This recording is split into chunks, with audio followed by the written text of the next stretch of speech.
Publishing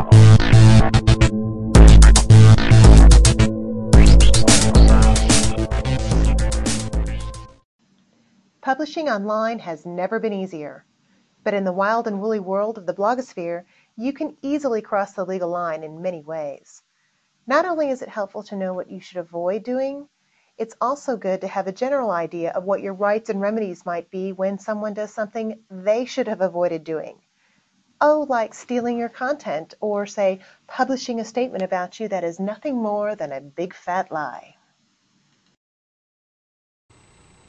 Hello, I'm Samantha Engelbart Clark. In addition to all the great how-to information you'll get from other presenters here at Tubetorial, I'm here to help you with the legal issues that you're likely to see in your web publishing business. You'll notice as we go along that many times another tutorial will dovetail with a legal issue that I'll be speaking about. For instance, one of Chris Pearson's upcoming videos is on building your blog and putting it online.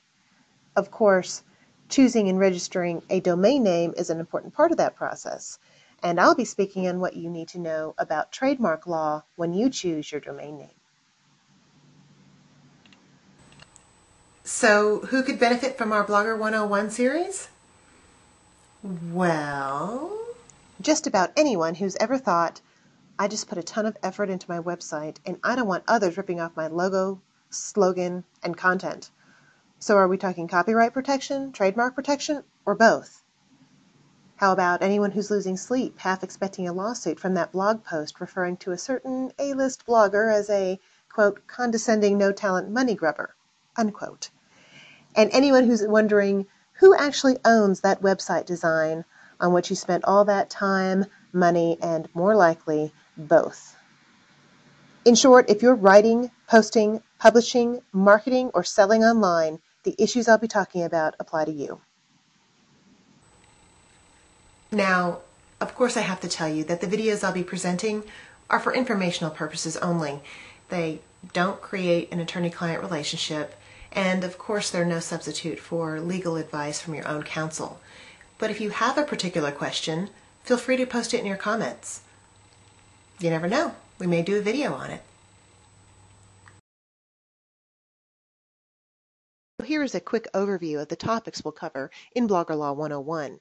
First, we'll talk about trademark law in general, and then specifically as it applies to domain names, and how you can get yourself into trouble in the use or registration of domain names, either by having a UDRP filed against you, which is ICANN's administrative proceeding for all domain name registrants, or, and what would be far worse, a cybersquatting or trademark infringement action filed against you under federal law. Next, we'll move on to copyright, with some discussion of the Copyright Act and a discussion of what constitutes infringement as well as what does not constitute infringement, including a discussion on the concept of fair use. Next, we'll talk about the licenses applicable to web publishers. Then we'll move on to defamation and the types of defamation that can occur either by or against you. Libel, which is the written word, slander, which is the oral word, business disparagement, which, as the name suggests, is defamation against an entity as opposed to an individual. And then we'll have a discussion about the proofs and available defenses, including the defense of absolute truth. You almost cannot have a conversation about marketing and advertising online without talking about the Federal Trade Commission's requirements in this regard.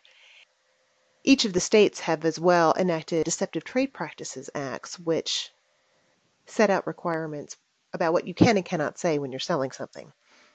And finally, if you're one of the many people involved in the natural health and wellness movement, we'll have a discussion of the Food and Drug Administration's control over that industry as well.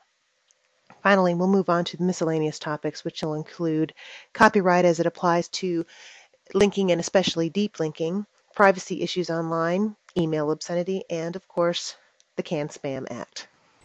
So that's an overview of the issues we'll talk about in this first series. Next time, we'll take a closer look at the law of trademarks and domain names. That's it for now. See you soon.